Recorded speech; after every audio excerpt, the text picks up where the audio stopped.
So Brad, you have a consignment of important Confederate currency notes, but I wanted to talk to you real quick about these four Montgomery notes you have. You have a $50, $100, $500, and $1,000 note, all very nice notes. What can you tell me about them? So these, the four notes here are highlights from the Clio collection. It's a very high-end Confederate paper money collection. It's a complete type set we're offering in our auction in 2017. The first four notes to the Confederate typeset are the Montgomerys. They're four high denomination notes, 1,000, a 500, 100, and a 50. They were high quality notes. They were issued while the Confederate capital was still located in Montgomery before it was moved to Richmond later in 1861.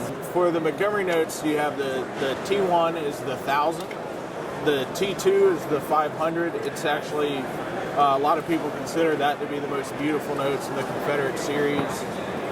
The T3 is a $100 note with a really neat train vignette, and then the T4 is the 50.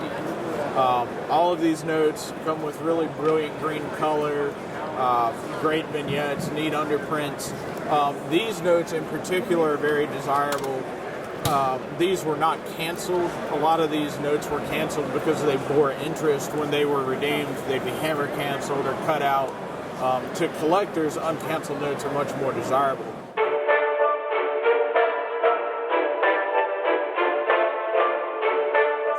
It's interesting, and people may not realize this, but when the southern states seceded from the country, they took with them the Charlotte Mint, the Dahlonega Mint, and the New Orleans Mint. But they didn't make coins because of problems of obtaining specie. Right. There were issues with hard metals. One of the really interesting things when you mentioned that the mints were seized, the New Orleans Mint being one of those seized, there was a man who I believe was the superintendent of the New Orleans Mint was A.J. Garreau. And Garreau actually became assistant treasurer of the Confederacy. Well, a lot of these notes are manuscript issued by hand from Confederate officers and treasury officials. The T2 500 that we have here is actually issued from New Orleans in June of 1861 and is signed by A.J. Garreau, who was assistant treasurer. And a lot of people don't realize he was actually, before then, superintendent of the New Orleans Mint.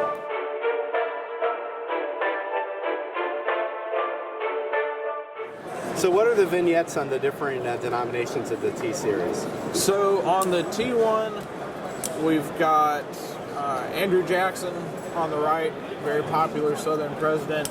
John C. Calhoun is here on the left-hand side of the note, who's a very prominent secessionist, and at the time very held in high regard in the Confederacy. He also appears on the T41 $100 note. This one many Confederate note collectors consider to be one of the most beautiful notes of the series. Yeah, the T2, a lot of people will tell you, is their favorite note in the entire Confederate series. It's a beautifully designed note. It has a really neat vignette with a locomotive going across a bridge. There's a river below with cattle watering themselves. The colors are just exceptional, very neat die counter on each side. And it's just a beautiful note. The example here is problem-free. It has excellent color, a great cut, which is very important to Confederate collectors. It's not cut into the design. It's uncanceled. It's issued by Garreau. It's a very, very desirable note. Probably something I expect will sell around the $40,000. Yeah, the T300 has a really neat train vignette. It's a train at a depot, people boarding, cargo getting loaded. At left is a depiction of Liberty holding a wreath, a shield by her side. The Confederacy did not abandon their ideals of America. It was just their version of America. If you look at the series, there's many U.S. presidents on notes. There's Washington, there's Jackson. There's depictions of liberty on notes. And the 50?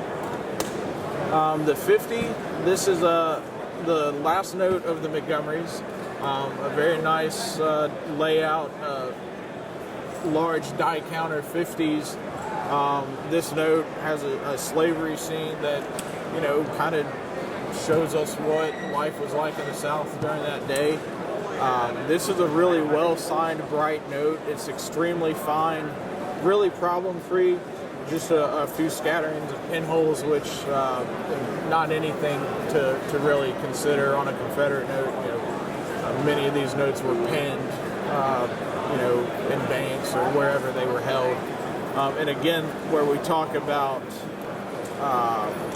the manuscript issues where these notes were often signed to be issued into circulation. This one was issued in June of 1861 by a Confederate Captain Williams. So his signature appears on the back of this note. So if you think about it, I'm sure these notes are sort of, this series was created in conjunction, one note after the other. They're similar in style. Yes, and you were saying that they did not necessarily abandon motifs of liberty, but do you think that, it caused them any pause or made them think like, well, we have a depiction of slavery on $50 and then on 100 we have a depiction of liberty? Yeah, if you look back at it this way, it's certainly a contradiction, and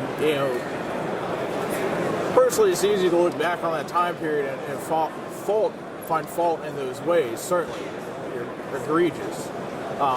But you also have to think these people were a product of the environment they were in, and if you look back at the series, it kind of tells us where America was at the time. There were, we think we have problems now.